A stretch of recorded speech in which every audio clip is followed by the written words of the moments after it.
Hi everyone, so this video is last minute DIY Halloween decorations, and this video is very last minute, hence the title.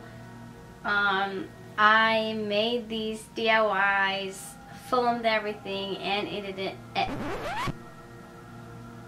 I made these DIYs, I filmed it, I edited all within the span of 2 days, and this is the result.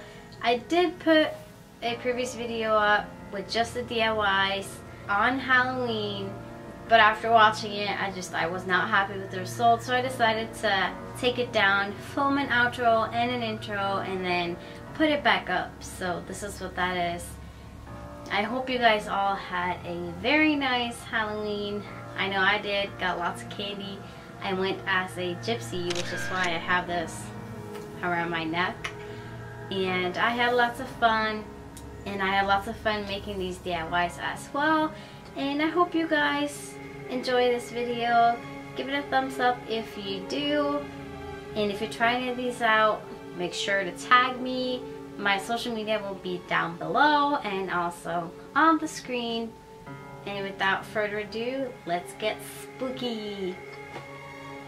So the first DIY is petrifying pots. For this, you will need flower pots, paint, and paintbrushes. So here you just see me going on my phone trying to find a picture that I want to replicate onto my flower pot. I just chose a cute little ghost, and I am in no way, shape, or form an artist. I am very bad at painting, drawing, you name it, but even I managed to do this, and just it doesn't have to be difficult. And then after, I just went in with a Sharpie to draw in the details, and that is the final result.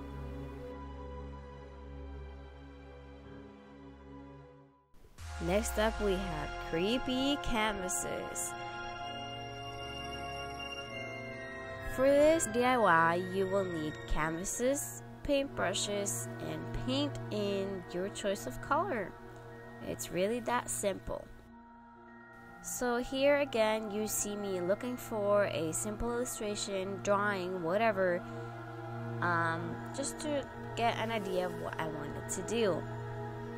And when I found the one I wanted, I ended up choosing one from the drawings.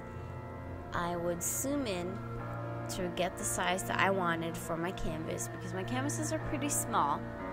And then I traced it onto a baking sheet or a parchment paper, which I eventually cut out to make it into a stencil, because as I mentioned, I am not an artist. I am very bad at drawing, especially freehand, and so this is what I decided to do. And then you just start filling it in. Make sure that you start from the outside and paint inwards so you don't end up painting up. As you can see me here, I had some trouble. I had to get some help from my boyfriend because a little piece got stuck underneath. So if you have someone to help you hold it, that's a very good thing too. You can try taping it down possibly. Just make sure that you paint from the outside and in so you don't end up pulling the paper up. But yeah, so this is basically it. It's a really simple, cute DIY. This is what it ended up looking like. I went back in to fix some small details, which is very great because you can do that too. It's very easy to fix small details like this, and I think they turned out pretty cute. I made some bloody mason jars with the lack of a better name. So for this, you will need paintbrushes, some mason jars or some other jars, and red paint. At first, I just started painting around the top because this part will be all red anyway, so it doesn't matter. You don't have to be all perfect. It's supposed to be bloody, messy. Just play around with it, paint it. Just make sure you get everything covered. What we ended up doing is we would squeeze a little bit of paint up at the top where you already painted, and it would just run down by itself, which is what you see happening here is just running down. You can always go in with a little small brush, trying to kind of guide the paint a little bit if there's specific patterns you want. But this is basically what we ended up doing. It worked really, really great. Just make sure that you have something underneath the jar in case the paint runs all the way down, because that ended up happening to us.